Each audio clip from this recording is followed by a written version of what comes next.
అపోస్తలుల కార్యముల గ్రంథం 21వ అధ్యాయం.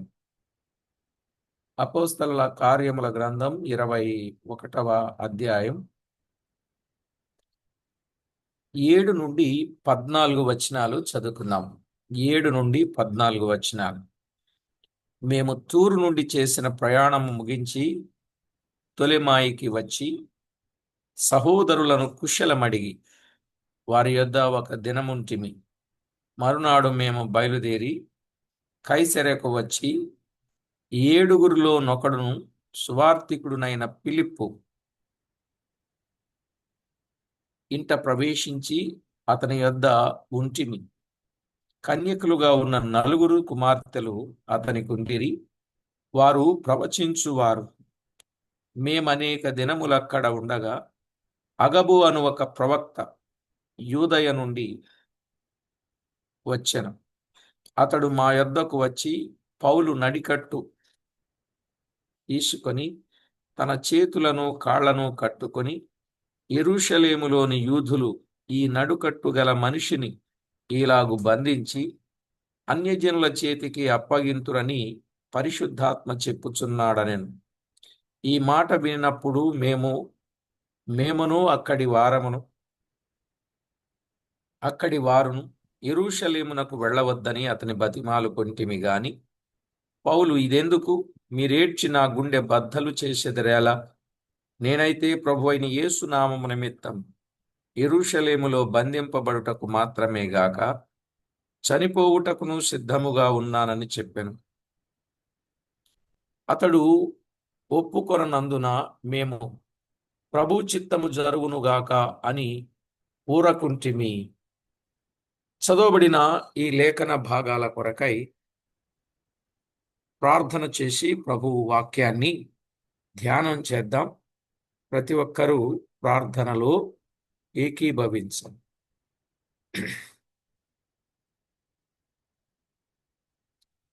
పరిశుద్ధుడవైన మా పరమ తండ్రి, ఘనుడవైన మా దేవా, అద్వితీయ సత్యదేవుడవైన మా ప్రియ ప్రభువా, మీ ఘననామానికి వేలాది వందనములు, కోటాను కోట్లు స్తుతులు స్తోత్రములు చెల్లిస్తున్నాం. మా ప్రియ ప్రభువా, చదవబడిన వచన భాగాలను దీవించండి. మా అందరితో తేటగా సూటిగా మీరే మాట్లాడండి. మీకు రావలసిన మహిమ, ఘనత, కీర్తి, ప్రభావములను మీరు ఆరోపించుకొనండి. మా ప్రభువా, మీ నామ మహిమార్థమై మీరు తోడై ఉండి చేస్తున్న ప్రతి విధమైన మేలు, ఉపకారములు, గొప్ప కార్యములను అన్నింటిని బట్టి మిమ్మును మేమెంతగానో స్తుతించుచూ ఉన్నాం. మా ప్రాణప్రియుడా, సమస్త విషయాల్లో మీరు తోడై ఉండి కరుణ చూపుచూ ఉన్నందుకు కృతజ్ఞతలు చెల్లించుచు, మా ప్రాణనాథుడు, ప్రియుడు, మా రక్షకుడు, మమ్మల్ని ఎంతో ఎక్కువగా ప్రేమించి మా బ్రతుకులో మీరు చేస్తున్న ప్రతి మేలు ఉపకారములను తలపోసుకుంటూ మమ్ములను మీ వాక్యము చేత నిండారులుగా నింపడానికి ఇష్టపడినందుకు కృతజ్ఞతలు చెల్లించుచు, మా ప్రాణనాథుడు, ప్రియుడు, మా రక్షకుడునైన యేసుక్రీస్తు అతి శ్రేష్టమైన అమూల్యమైన నామమున స్తోత్రము చెల్లించి స్తుతించి ప్రార్థించి మిక్కిలి వినయముగా బ్రతిమిలాడి వేడుచూ ఉన్నాం మా పరమ తండ్రి. ఆమేన్. ప్రభునందు ప్రియులారా, చదవబడిన ఈ దైవ లేఖనంలో నుండి కొన్ని విషయాలు మనము తేటగా గమనించినప్పుడు అద్భుతమైన సంగతులు మనం వింటూ వస్తున్నాం. ఈ భాగములో ఉన్న విషయాలు ఒక్కొక్కటిగా విన్నప్పుడు ఈ 21వ అధ్యాయములో 1 నుండి 6 వచనాలలో తూరులో పరిచర్యను గూర్చిన విషయాలు మనం విన్నాం. తూరులో పరిచర్య నిజమే. తూరులో పరిచర్య ఎలాగున జరిగిందో ఆ సంగతులు మనం విన్నాం. చివరికి అక్కడ మోకాళ్ళుని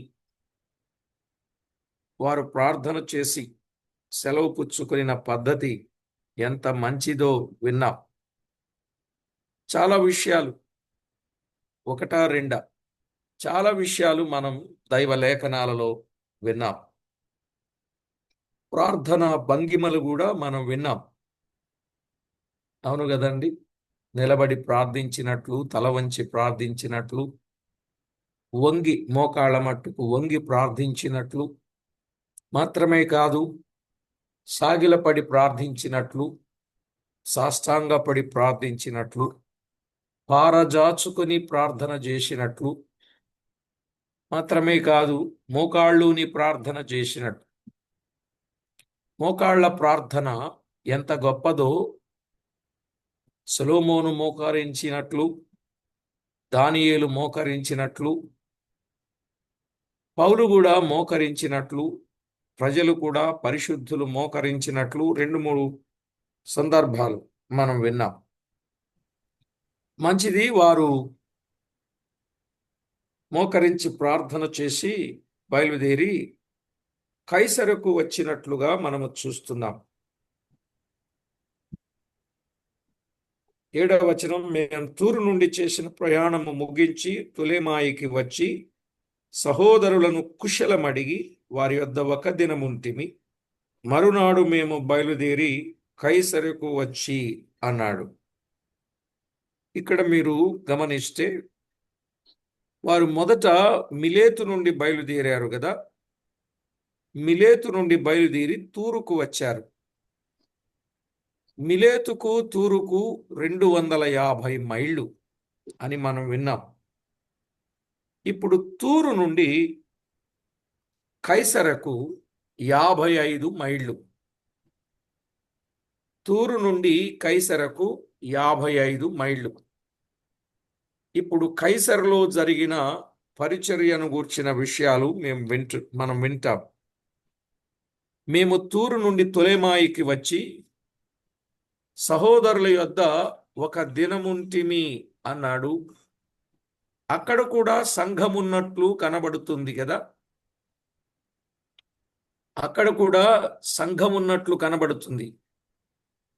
అవును, సంఘముకు వెళ్ళారు, ఒక దినమున్నారు, సహోదరులను పరామర్శ చేశారు, కుశలమడిగారు, క్షేమస్థితిని తెలుసుకున్నారు. అంతా అక్కడ సజావుగా సేవ సాగుచూ ఉన్నది. అది విశేషమైన విషయం.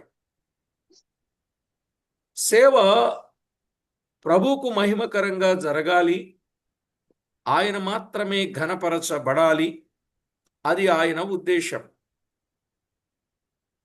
మరునాడు మేము బయలుదేరి కైసరకు వచ్చి 7గురులో సువార్తికుడైన ఫిలిప్పు ఎంట ప్రవేశించి అతని యొద్ద ఉంటిమి అన్నాడు.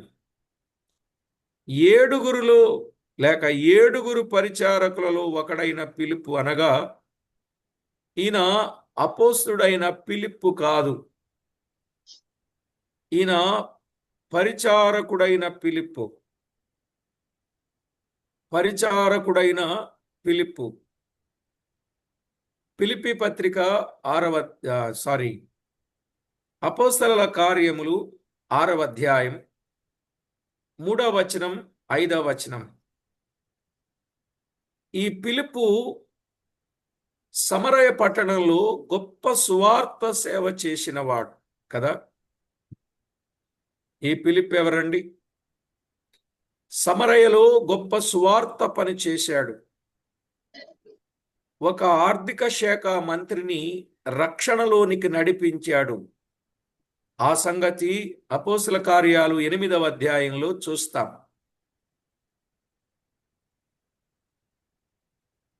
ప్రియులారా, అదే కైసర్లో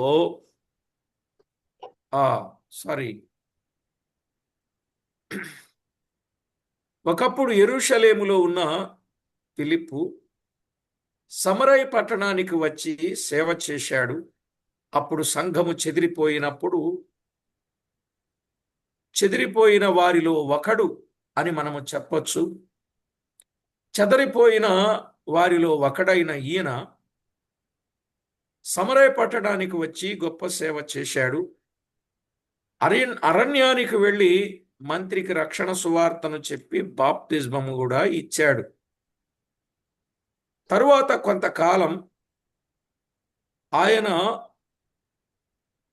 సమరయ పట్టణము నుండి కైసరు వరకు అతడు వచ్చి సువార్త ప్రకటించినట్లుగా 8వ అధ్యాయం 40వ వచనంలో చూస్తాం. చూడండి, అపోస్తలుల కార్యముల గ్రంథం 8వ అధ్యాయం 40వ వచనం. అయితే ఫిలిప్పు ఆజోతులు కనబడెను. అక్కడ నుండి కైసరకు వచ్చు వరకు అతడు పట్టణములన్నింటిలో సంచరించుచు సువార్త ప్రకటించుచు వచ్చాను. పట్టణములన్నీ, పెద్ద పెద్ద పట్టణాలు ఏవైతే ఉన్నాయో ఆ పట్టణాలన్నింటిలో సువార్త ప్రకటించుచు కైసరకు వచ్చు వరకు అన్నాడు. మీకు అర్థమైంది కదా? పౌలు ప్రయాణం అర్థమైంది. మిలేతు నుండి తూరుకు వచ్చాడు, తూరు నుండి తొలెమాయికి వచ్చాడు, తొలెమాయి నుండి కైసరకు వచ్చాడు. అదే సమయంలో మనము ఈయన జర్నీ చూస్తున్నాం. ఎవరు? ఫిలిప్పు జర్నీ. యెరూషలేములో సంఘము చెదిరిపోయినప్పుడు బయలుదేరి కైసరకు వచ్చాడు. కైసరు నుండి అరణ్యానికి వెళ్ళాడు. అరణ్యము నుండి ఆజోతుకు వెళ్ళాడు. ఆజోతు నుండి అనేక పట్టణాలకు వెళ్ళాడు. ఆ తర్వాత కైసరకు వచ్చాడు అని వెరీ క్లియర్. ఏమండి, క్లియర్గా ఉందా పిక్చరు? Very clear. అయితే కైసరులో సువార్త ప్రకటించినప్పుడు కైసరులో ఎవరున్నారు? కైసరులో ఎవరున్నారు? చూడండి, 10వ అధ్యాయం, అపోస్తల కార్యాలు 10వ అధ్యాయం 1వ వచనం. ఇటలీ పటాలమనబడిన పటాలములో శతాధిపతి అయిన కొర్నేలి అను భక్తిపరుడొకడు కైసరలో ఉండెను అన్నాడు. గమనించారా? కైసరులో ఉన్నాడు. ఎవరు? ఒక శతాధిపతి. ఈ శతాధిపతి కొర్నేలి ఇంటివారు ఇంకా అనేకులు రక్షణ పొందినట్లు 10వ అధ్యాయములో మనము ధ్యానం చేశాం. పౌలు 2వ సువార్త దండయాత్ర చివరిలో కైసరకు వచ్చి సంఘపు వారిని కలుసుకున్నట్లుగా మనము చూడవచ్చు. 18వ అధ్యాయం 22వ వచనం. 18వ అధ్యాయం 22వ వచనం.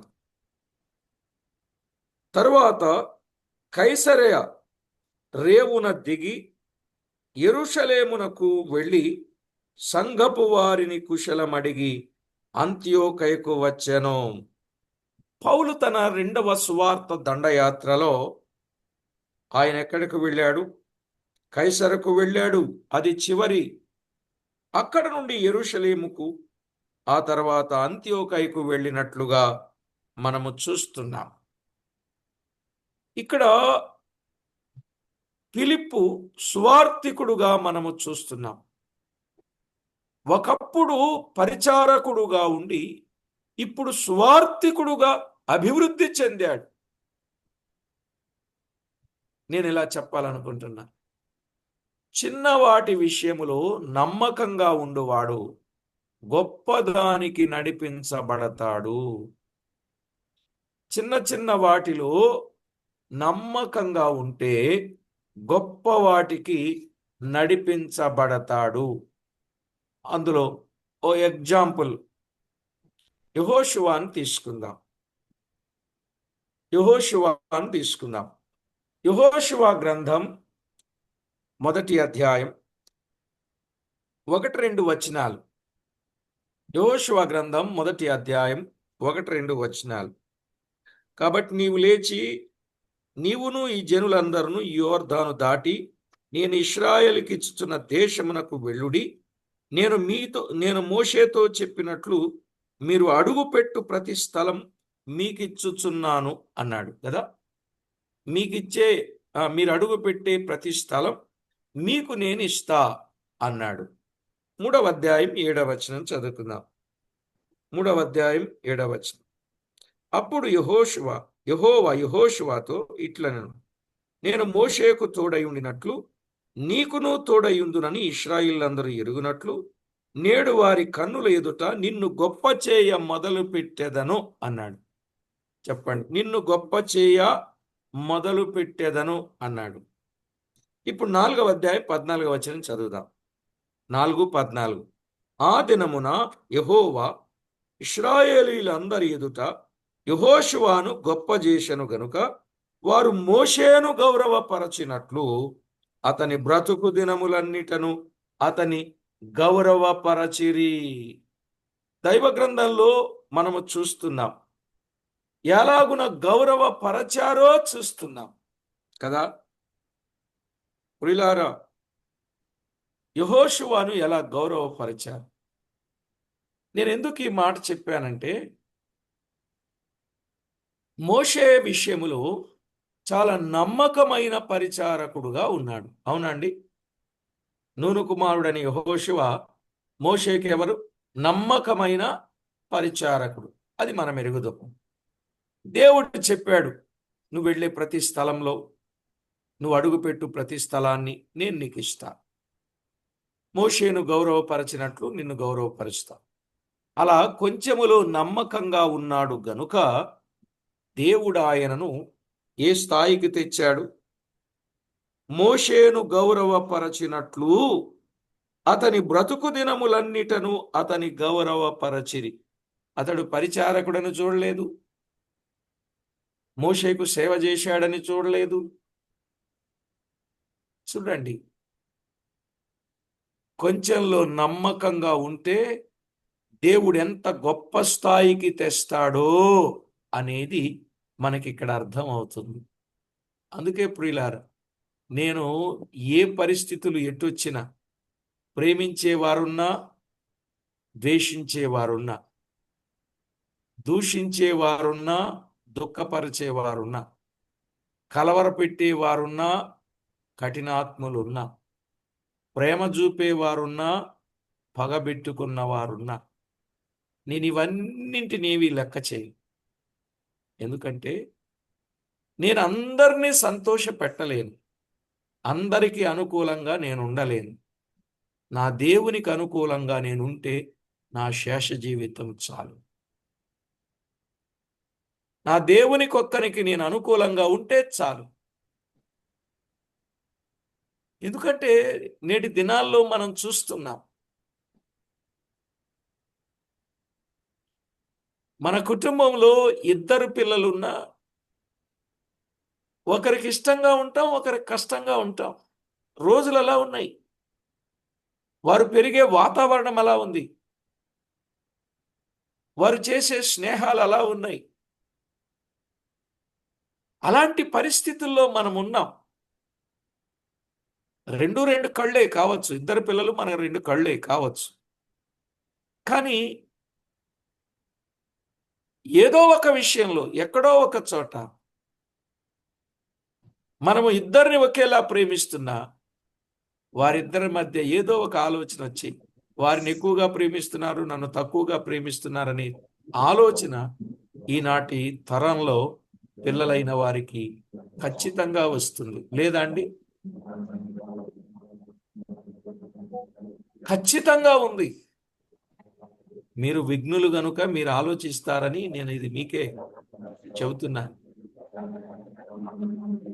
ఇలాంటి పరిస్థితుల్లో మనము దేవునికి అనుకూలంగా బ్రతకడానికి మనం నేర్చుకుంటే అది చాలు ఈ జీవితానికి అని మాత్రం నేనైతే నిర్ణయించుకున్నానండి.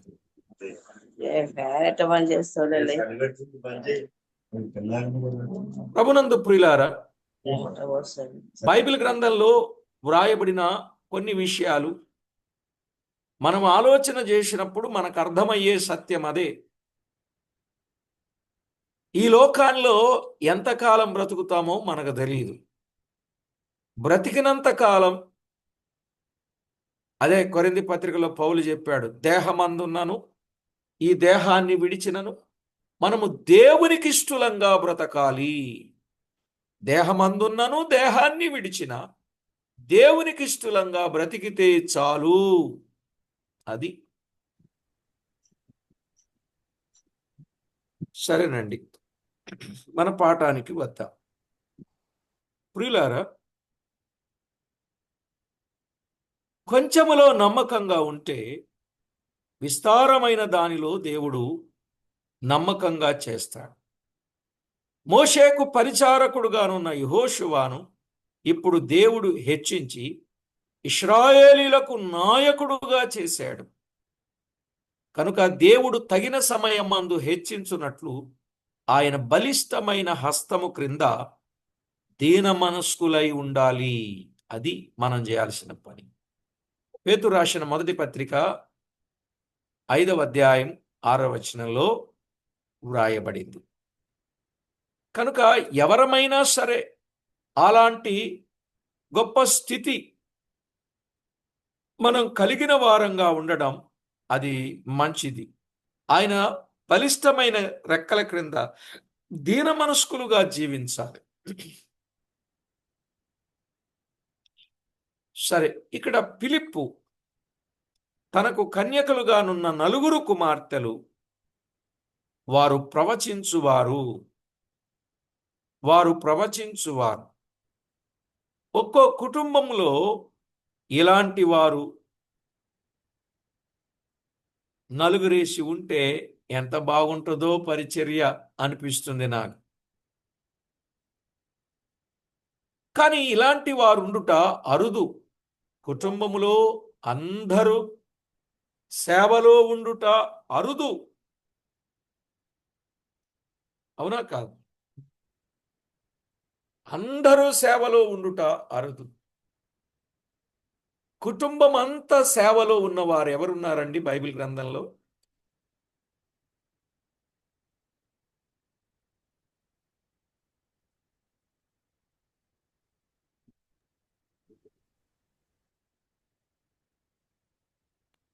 యెహోషువ. ఆ? యెహోషువ. ఏరి ఆయన పిల్లలేరి?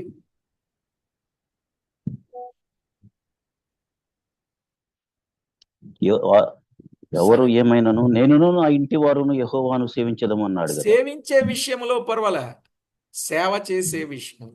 మోషే కుటుంబం సేవించే కుటుంబాలు ఉన్నాయి, సేవ చేసే కుటుంబములు నేను అడిగా. Okay okay.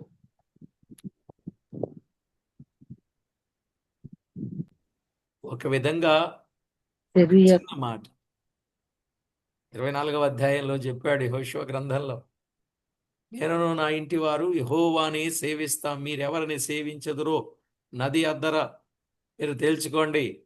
విషయాలు చాలా తేటగా చెప్పాడు ఆయన. మార్తా మరియా క్రొత్త నిబంధనలో మార్తా మరియా లాజరు లాజరమ్మ కొని మంచిదే, ఆయన సేవలో తరించారు వాళ్ళు అనుకుందాం. 3 పిల్లలను కన్నారు అమ్రాము యోకేబెదులు.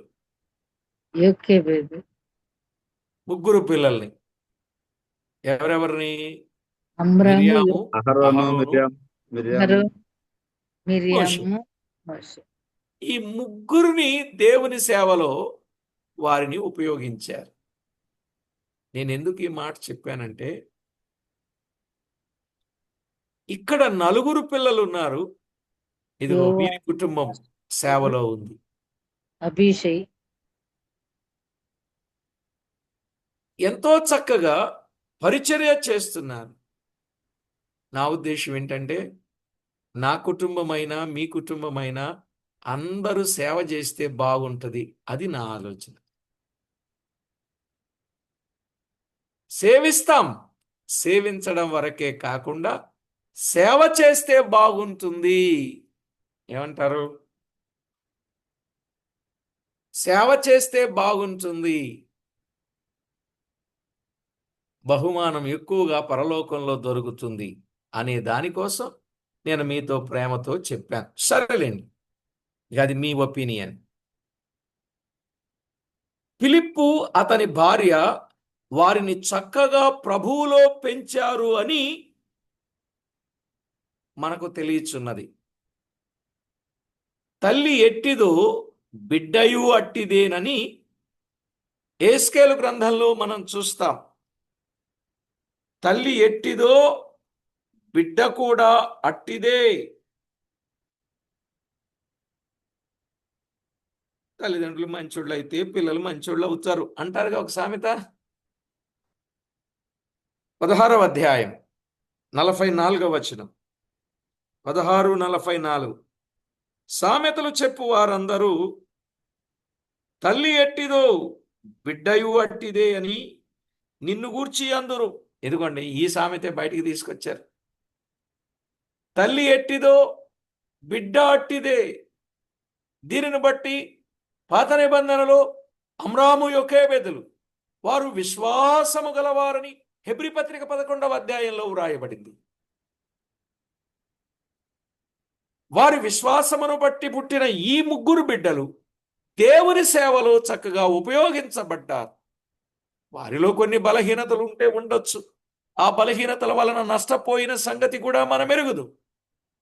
అహరోన్ ఎలా నష్టపోయాడు, మిర్యాం ఎలా నష్టపోయిందో, ఆఖరికి మోషే కూడా ఎలా నష్టపోయాడో అదేంటండి మోషే నష్టపోవడం ఏంటి అనొచ్చు మీరు. చిన్న మాటకి చూస్తాడన్నాడు గాని ప్రవేశించాడా? నెబో శిఖరం వరకు వెళ్ళాడు, దేవుడు చూపించాడు, నేను చూపిస్తానన్నా ప్రవేశించలేవని.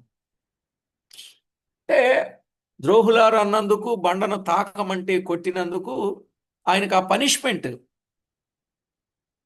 ఇవన్నీ మనం ఎరిగిన తర్వాత ఎంత భక్తి కలిగి జీవించాలనేది మనం ఆలోచించాల్సిన అమూల్యమైనటువంటి సంగతి.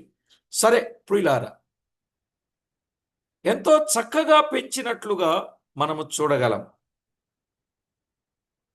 పిల్లలు భక్తిలో పెరగడానికి తల్లులే ముఖ్యముగా మనము దైవ గ్రంథంలో చూడగలం. చూడండి, ప్రార్థనాపరురాలైన హన్న కుమారుడైన సమూయేలును ప్రార్థనాపరుడుగా చేసింది. అవునా కాదు? ప్రార్థనాపరురాలైన హన్న తన కుమారుడైన సొలొమోనును ప్రార్థనాపరుడుగా చేసింది. సమూయేలు మొదటి గ్రంథం 1వ అధ్యాయం 20వ వచనం, 28వ వచనం, 20వ వచనం, 28వ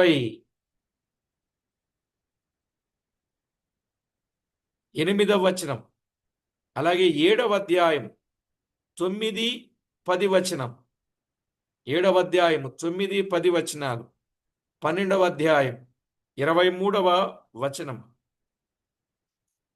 23వ వచనం, 23వ వచనం.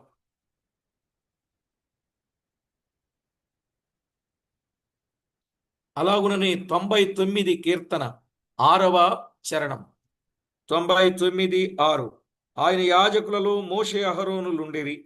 ఆయన నామమును బట్టి ప్రార్థన చేయు వారిలో సమూయేలు ఉండెను. తన కుమారుడైన సమూయేలు తాను ప్రార్థనాపరురాలు గనుక అలాగు చేసినట్లు చూడగలం.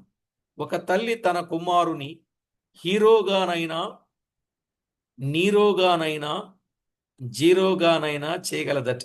నిజమేనా అండి? ఒకరి తల్లి వానిని ఏం చేయగలదు? హీరోగానైనా చేయొచ్చు, జీరోగానైనా చేయొచ్చు, జీరోగానైనా చేయొచ్చట. ఇంతకీ మీరెవరో నాకు తెలియదు. మీరందరూ హీరోలే, నాయకులే, నాయకురాండ్రే. అలాగున పెరిగారని నేను అనుకుంటున్నాను. సరేలేండి, ఒకవేళ అలాగూ ఎక్కడైనా పొరపాటు ఉండుంటే సరి చేసుకుని దేవునితో మహిమకరంగా జీవించడం మంచిది. అలాగునని నిష్కపటమైన విశ్వాసము కలిగిన లోయి యునేకే నిష్కపటమైన విశ్వాసము కలిగిన లోయి యునేకే తమ కుమారుడైన తిమోతిని అదే విశ్వాసములు పెంచారు. తిమోతి చాలా గొప్ప సేవకుడయ్యాడండి. తిమోతికు రాసిన 2వ పత్రిక మొదటి అధ్యాయం 3 నుండి 5 వచనాలు. తిమోతికు రాసిన 2వ పత్రిక మొదటి అధ్యాయం 3 నుంచి 5 వచనాలు. అలాగే 3వ అధ్యాయం 14, 15 వచనాలు. అలాగే ఫిలిప్పి కుమార్తెలు 4 వారు ప్రవచించేవారుగా ఉన్నారు. ఫిలిప్పి కుమార్తెలు 4 వారు ప్రవచించేవారుగా ఉన్నారు. సంఘ ఆరంభ దినమందే కన్యకులు ప్రవచింతురని చెప్పబడిన మాట మనము చూడవచ్చు. సంఘ ఆరంభములోనే కన్యకులుగా ఉన్నవారు ప్రవచింతురు అని చెప్పాడు. అపోస్తలుల కార్యముల గ్రంథం 2వ అధ్యాయం చూడండి 17, 18 వచనాలు. అంత్యదినములయందు నేను మనుషులందరి మీద నా ఆత్మను కుమ్మరించెదరు, మీ కుమారులను మీ కుమార్తెలను ప్రవచించెదరు అన్నాడు. మీ కుమారులు మీ కుమార్తెలు ప్రవచించెదరు అన్నాడు. పాత క్రొత్త నిబంధనలలో కొందరు స్త్రీలు ప్రవచించినట్లుగా మనము చూడవచ్చు. పాత క్రొత్త నిబంధనలలో కొందరు స్త్రీలు ప్రవచించారు. నిర్గమాకాండం 15వ అధ్యాయం 20వ వచనం. నిర్గమాకాండం 15వ అధ్యాయం 20వ వచనం. మరియు అహరోను సహోదరియు ప్రవక్త్రియునగు మిర్యాము తంబురను చేతబట్టుకొనెను అన్నాడు. ప్రవక్త్రి అన్నాడు. మిర్యామును ఏమన్నాడు? ప్రవక్త్రి అని సంబోధించాడు. ప్రియులారా, న్యాయాధిపతుల గ్రంథం 4వ అధ్యాయం. న్యాయాధిపతుల గ్రంథం 4వ అధ్యాయం 4వ వచనాన్ని మనం చదువుకుందాం. 4:4 ఆ కాలమున లప్పీదోతునకు భార్య అయిన దెబోరా అను ప్రవక్త్రి అన్నాడు. లప్పీదోతునకు భార్య అయిన దెబోరా అను ప్రవక్త్రి. ప్రవక్త్రిలు కనబడుతున్నారు మనకి.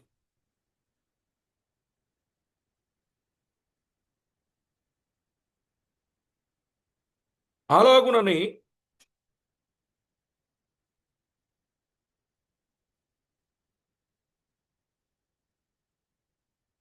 రాజుల 2వ గ్రంథం 22వ అధ్యాయం 14వ వచనం.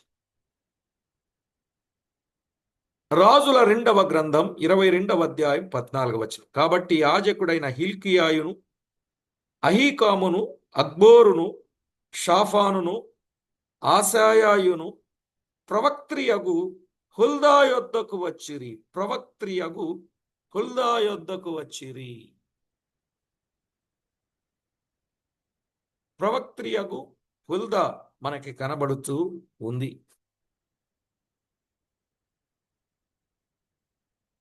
మరొక ఆమెను మనము చూడవచ్చు.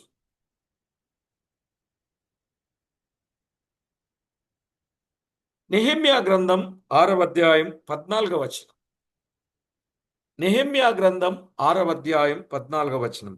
నా దేవా, వారి క్రియలను బట్టి టోబియాను, సన్బలటును నన్ను భయపెట్టవలనని కనిపెట్టియున్న ప్రవక్తలను నోవద్యా అను ప్రవక్త్రిని జ్ఞాపకము చేసుకొనము. నోవద్యా అను ప్రవక్త్రిని. Noadiah Miriam. రాశారా పేర్లు? దెబోరా, మిర్యాము, దెబోరా, దెబోరా, రూబా, హుల్దా, హుల్దా, బోరా, ఆ, ఆ. నోవద్య, నోవద్య, నోవద్య, నోవద్య. నోవద్య. క్రొత్త నిబంధనలో లూకా వ్రాసిన సువార్త, క్రొత్త నిబంధనలో లూకా వ్రాసిన సువార్త 2వ అధ్యాయం 36వ వచనం. మరియు ఆషేరు గోత్రీకురాలును పనుయేలు కుమార్తెయునైన అన్నా అను ఒక ప్రవక్త్రి ఉండెను. అన్నా అను ఒక ప్రవక్త్రి ఉండెను. అన్న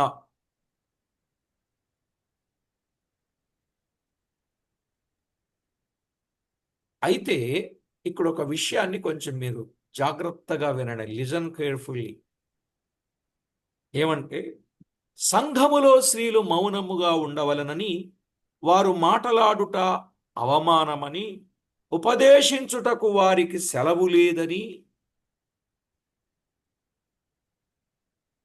పౌలు వాక్యం చెప్పుచూ ఉన్నది కదా. జాగ్రత్తగా వినండి. సంఘములో స్త్రీలు మౌనంగా ఉండాలని, వారు మాటలాడుట అవమానమని, ఉపదేశించుటకు వారికి సెలవు లేదని దేవుని వాక్యం తేటగా తెలియజేస్తుంది.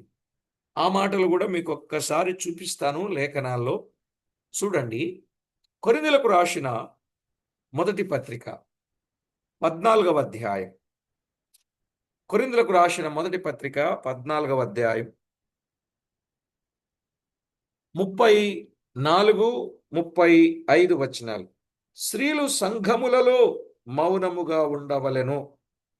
సంఘములలో అన్నాడా? సంఘములో అన్నాడు. సంఘం అంటే కొరింథీ సంఘం ఒక్కటే, కానీ సంఘములలో అన్నాడు అంటే అది కొలసై సంఘం గాని, ఎఫెసు సంఘం గాని, ఏమండి, ఫిలిప్పి సంఘం గాని, తెస్సలోనికైల సంఘం గాని, మాసిదోనియా సంఘం గాని, తొలెమయి సంఘం గాని, ఏమండి, ఎక్కడైనా సంఘములలో మౌనంగా ఉండవలెను. వారు లోబడవలసినదే గాని మాటలాడుటకు వారికి సెలవు లేదు. ఈలాగు ధర్మశాస్త్రమును చెప్పుచున్నది. వారు ఏమైనను నేర్చుకొనిన ఎడల ఇంట తమ తమ భర్తల నడుగవలెను. సంఘములో స్త్రీ మాటలాడుట అవమానము అన్నాడు. ఎంత తేటగా చెప్పాడో వినండి. మాటలాడుట అవమానం అన్నాడు. పౌలు తిమోతికి వ్రాస్తూ మరొక మాట చెప్పాడు. ధర్మశాస్త్రము కూడా చెప్పింది అంటే అర్థం ఏంటో తెలుసా? భర్త భార్యను ఏలవలెను అనే మాట చెప్పింది ధర్మశాస్త్రం. పురుషుడు స్త్రీని ఏలవలెను. ఎందుకంటే స్త్రీకి శిరస్సు ఎవరు? పురుషుడు. సంఘానికి శిరస్సు ఎవరు? క్రీస్తు. కనుక శిరస్సుకు తప్పనిసరిగా బాడీ లోబడవలసిందే. అయితే సొంత శరీరము వలె తన భర్త, తన భార్య ఇద్దరూ ఉండాలి. కానీ శిరసత్వం, అధికారం, నిర్ణయం, పాలన, ఏలిక, ప్రభువు ఎవరంటే భర్త. విషయాన్ని చాలా తేటగా చెప్పాడు. రక్షణలో ఇద్దరు సమానమే, కానీ గృహ నిర్వాహకత్వంలో మాత్రం పురుషుని ఖచ్చితంగా మనము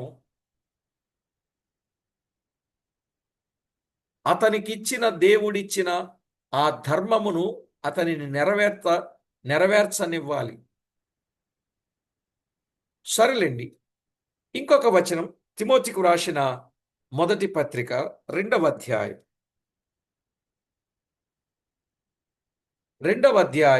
11, 12 వచనాలు. స్త్రీ మౌనముగా ఉండవలసినదే గాని ఉపదేశించుటకైనను, పురుషుని మీద అధికారము చేయుటకైనను ఆమెకు సెలవియ్యను. ఎందుకంటే మొదట ఆదామును, తరువాత హవ్వయును నిర్మింపబడిరి కారా. హవ్వయు నిర్మింపబడిరి కారా. ఇక 13, 14. మరియు ఆదాము మోసపరచబడలేదు గాని స్త్రీ మోసపరచబడి అపరాధములో పడెను. స్త్రీ మోసపరచబడి అపరాధములో పడెను. అందుకని 11వ వచనం, స్త్రీలు మౌనముగా ఉండి సంపూర్ణ విధేయతతో నేర్చుకొనవలెను అన్నాడు. నేర్చుకొనవలెను అని చెబితే ఇప్పుడు ఎలా ఉన్నారు? నేర్చుకోవడం మానేసి, మౌనముగా ఉండడం మానేసి, ఉపదేశించడం, పురుషుని మీద అధికారము చేయడం, అది వాక్య విరుద్ధం అని నేను చెప్పలేదండి. బైబిల్ గ్రంథమే చాలా వివరంగా చెప్పినట్లు చూస్తాం. అయితే ఒక విషయం, వృద్ధ స్త్రీలు ఉన్నారే, ఈ వృద్ధ స్త్రీలు యవన స్త్రీలకు బోధింపవలెను అని చెప్పాడు. ఎవరు? వృద్ధ స్త్రీలు యవన స్త్రీలకు బోధించాలి. తీతు పత్రిక 2వ అధ్యాయం 3 నుండి 5 వచనాలు. 2వ అధ్యాయం 3 నుండి 5 వచనాలు. అలాగునని వృద్ధ స్త్రీలు కొండె కత్తెలను మిగుల మద్యపానాశక్తులై ఉండక ప్రవర్తనయందు భయభక్తులు గలవారై ఉండవలెననియు, దేవుని వాక్యము దూషింపబడకుండునట్లు యవన స్త్రీలు తమ భర్తలకు లోబడి ఉండి తమ భర్తలను శిశువులను ప్రేమించువారును, స్వస్థ బుద్ధి గలవారును, పవిత్రులను, ఇంట ఉండి పనిచేసుకుని వారును మంచివారునై ఉండవలనని బుద్ధి చెప్పుచు మంచి ఉపదేశము చేయువారునై ఉండవలనని బోధించుచు అన్నాడు. కనుక వృద్ధ స్త్రీలు యవన స్త్రీలకు బోధించవచ్చు. అందుకే సోదరీల కూడికలు జరుగుతాయి. అప్పుడు సోదరీలు వాక్యం చెప్పొచ్చు, బైబిల్ చదవచ్చు, పాటలు పాడొచ్చు, ప్రార్థన చేయొచ్చు, ఇవన్నీ చేయొచ్చు. కానీ సంఘములో పురుషుడు ఉంటే మౌనముగా ఉండాలి అనే సత్యాన్ని నేను కాదు, బైబిలే చెబుతూ ఉంది. కానీ ఈరోజు అంతా పాత్రంతా ఎవరిది? సోదరీల పాత్ర సంఘంలో ఎక్కువ. అయితే పౌలు సేవలో సోదరీలు లేరా? ఉన్నారు. వారు పరిచర్య చేశారు, వారు ఉపచర్య చేశారు, వారు సహకారులుగా ఉన్నారు, వారు బహుగా ప్రయాసపడిన వారుగా ఉన్నారు అని చెప్పాడు. అయితే ప్రియులారా, విషయాన్ని మనం గుర్తు చేసుకొని దేవునికి మహిమకరంగా జీవించవలసిన ఆవశ్యకత ఉంది. మరి ఇక్కడ ప్రవచించారు అనే మాట మనం చూస్తున్నాం కదా. అసలు ప్రవచనం అంటే ఏంటి? ఒకడు తన ఊహను బట్టి చెప్పేది ప్రవచనమా? నో. ఊహను బట్టి చెప్పేది ప్రవచనం కాదు. ప్రవచనం అంటే జరిగిపోయిన సంగతులు చెప్పేది ప్రవచనమా? అది కూడా కాదు. జరగబోయే సంగతులను ఎత్తి చెప్పేది ప్రవచనం. అందుకే ఈ ప్రవచన వాక్యము మనకున్నది అని చెప్పాడు. అంటే జరగబోయే విషయాన్ని ఎవరైతే చెబుతారో అది ప్రవచనం. జరగబోయే సంగతులు ఎక్కడున్నాయి? బైబిల్ గ్రంథంలోనే ఉన్నాయి. ఈ బైబిల్ గ్రంథములో ఉన్న సంగతులను ఎవరైతే ఎత్తి చెబుతారు, అంటే రాకడ కొరకు, ఆ రాజ్యము కొరకు, రాజ్యములో ప్రవేశించిన తర్వాత పరిస్థితి భవిష్యత్తు ఎలా ఉంటుందో ఆ చెప్పే సంగతులన్నీ ప్రవచన వాక్యాలే. ఆ వాక్యాలు ఎవరు చెబుతారో వారు ప్రవచించేవారు అని అర్థం. ఎందుకంటే బైబిల్ వ్రాతలు పూర్తయ్యాయి. బైబిల్ వ్రాతలు పూర్తి కానప్పుడు భవిష్యత్తును గురించి చెప్పిన ఏదైనా ప్రవచనమే. అర్థమైందండి? ఇందులో మీకేమైనా డౌట్ ఉందా? కాబట్టి ప్రభునందు ప్రియులారా, ఇదిగో ప్రవచనం అంటే నీకు ఇలాగైపోద్ది, నీకు అలాగైపోద్ది, నువ్వు ఎంత అయిపోతావు, నువ్వు అంత అయిపోతావు, నువ్వు ఇదైపోతావు, నువ్వు అదైపోతావు. వద్దండి, ఇలాంటి అబద్ధపు మాటలు చెప్పి ప్రజల్ని మోసం చేయవద్దు. ఈరోజు వాళ్ళ అవసరాలను దృష్టిలో పెట్టుకొని ఎదుట వారి బలహీనతల మీద దెబ్బ కొట్టి, వారి బలహీనతే వీరికి బలంగా, వారి అననుకూలతే వీరికి ఆదాయంగా మార్చుకొని ఈరోజు చాలా మంది చక్కని లగ్జరీ లైఫ్ అనుభవిస్తున్నారు. నేనన్నది నిజమా అబద్ధమా?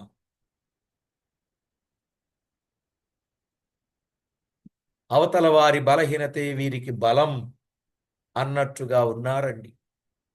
దయచేసి అలా ఉండకూడదు. మనం ప్రవచనం అంటే ఏంటో చాలా వివరంగా చెప్పిన సందర్భాలు దైవ లేఖనంలో మనము చూస్తున్నాం. లేఖనాలలో తేటగా మనము చూస్తున్నాం. పౌలు ఆయనతో ఉన్నవారు అనేక దినములు ఫిలిప్పు ఇంట ఉండిరి అని మనము చూస్తున్నాం. ఫిలిప్పు ఇంట ఉండిరి, ఫిలిప్పు ఇంట ఉండిరి. ఫిలిప్పు ఇంట అనేకులుండిరి. చక్కని సేవ చేశాడు. చక్కని సేవలో పాలిభాగస్తులయ్యారు తన కుమార్తెలు. ప్రభువుకు మహిమ ఆపాదిస్తున్నారు. అనేక మంది ఇంట సంఘముగా చేరినట్లుగా మనము చూస్తున్నాం. ప్రియులారా, ఈ విధంగా ప్రభువుకు మహిమకరంగా సేవ జరగాలి గాని మనకు అనుకూలంగా, నవ్వులాటగా, వేళాకోళంగా, వ్యంగ్యంగా, సరదా సల్లాపాలుగా మనము సేవ చేయకూడదు. క్రమమైన సేవ చేయాలి. ఇప్పుడంతా ఎక్కడ చూసినా దురద చెవులు గలవారైపోయారు. దురద చెవులు గలవారైపోయారు. ఎంత దురద చెవులంటే, ఇప్పుడు నవ్వించి కవ్వించి కథలు చెప్పి ఇట్లాంటోళ్ళంటే ఈరోజు చాలా బాగా జనం వస్తున్నారు. అలా ఉండకూడదు. ప్రభువుకు మహిమ ఆపాదించకూడదు. ప్రభువుకు మహిమ వెళ్ళదు. కనుక ప్రియులారా, జాగ్రత్త పడదాం. దేవునికి మహిమకరమైన సేవ మనం చేద్దాం. ప్రార్థన చేసుకుందాం. పరిశుద్ధుడవైన మా తండ్రి, పరమందు ఆసీనుడవైన మా దేవ, మీ గణనామమునకు వేలాది వందనాలు, కోటాను కోట్లు స్తుతులు స్తోత్రములు చెల్లిస్తున్నాం. మమ్మల్ని ఎంతో ఎక్కువగా ప్రేమించారు.